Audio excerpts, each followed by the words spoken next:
What's up everybody, welcome back to Cilinix Crypto. Good evening already and welcome to this new series I will be doing. My plan is to do it daily, but basically what we're going to be doing is we're going over some news of today. I think that's interesting. I think it's always great to keep up with the news, so I'll pick 3 articles or maybe some more, maybe some less on specific days, and I'll cover those articles, kind of see what's going on, what that means for crypto, and some other things around it. So let's get right into it. The first article I wanted to talk about is the Ethereum proof of work network. All right, yesterday when the Ethereum merge happened, what happened is that it got hard forked. All right, so you got the Ethereum, the one that we know, proof of stake, and Ethereum W. That's the ticker of the coin, but it's called Ethereum proof of work. We can look that up real quick on CoinMarketCap. That is the hard fork. It's essentially the same Ethereum as 3 days ago, right? That's it. You can already see that it's pretty bearish. That's mostly because people got the Ethereum W token airdrop to their account if they held Ethereum. Now, obviously, it's a bear market, so what do most people do when they get airdropped free money? They sell it. All right, so first of all, it's pretty bearish. But apart from that, there were also some complaints in a data goof up yesterday. Immediately a Twitter account, as you can see, posted all the mainnet info, so you could actually put it in your wallet and so that you could immediately start using the Ethereum proof of work network, the new Ethereum proof of work. All right, but what happened is that the chain ID was the same. We don't need to see Twitter for that. Was the same as Smart Bitcoin Cash. All right, it was the same chain ID. So when MetaMask actually tried to assess that mainnet, the new Ethereum proof of work, it didn't work. So people weren't able to import the wallet within their MetaMask and weren't able to use that.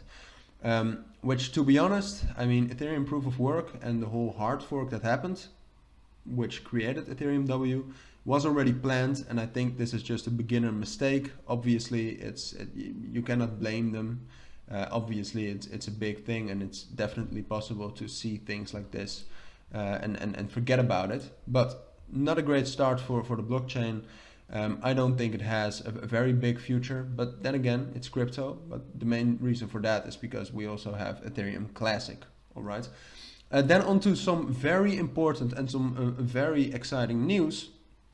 Yesterday, the Biden or the White House put out a framework on regulating crypto, and we're going to be talking about some things that were in it.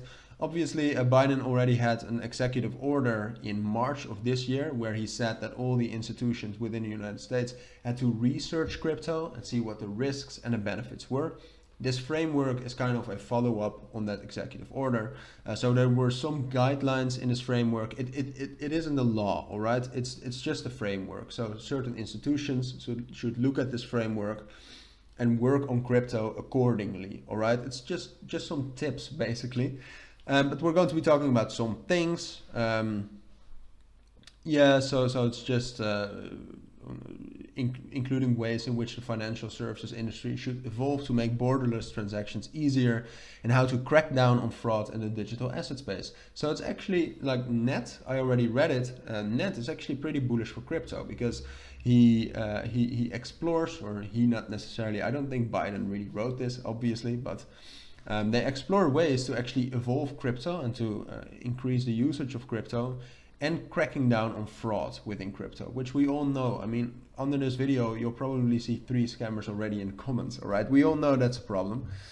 So the first, we're going to be talking about 3 things. I think there's more in the framework. If you want to read that, you can just look that up. The first thing in the framework is fighting illicit finance.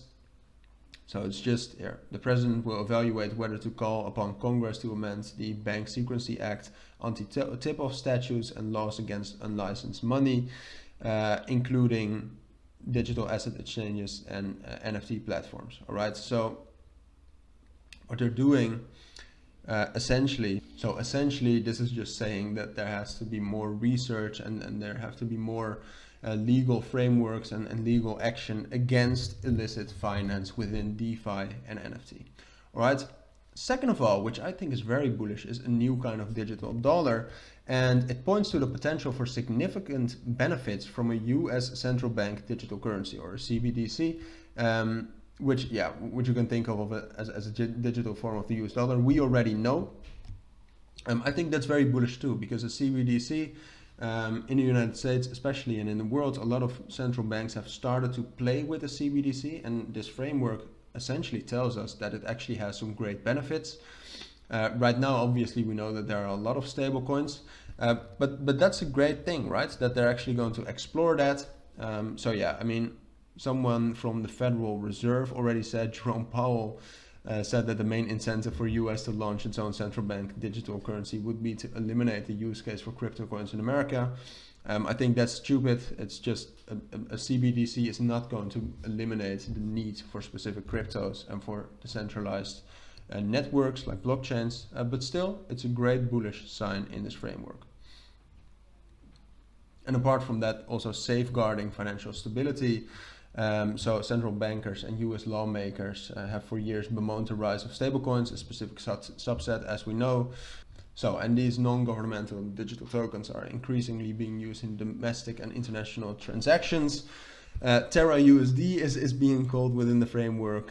Basically what it is that it just has to be more safeguarded, the whole what's happening within crypto, which is not a bad thing. I mean, obviously, I think the points that were made about CBDC are better, but most of the framework is about exploring how the crypto can be implemented safely, right? Which I think is a great thing, but I also think that they could have said a little bit more about the potential of crypto and blockchain technology within the entire world, all right? But that doesn't matter. There was a framework.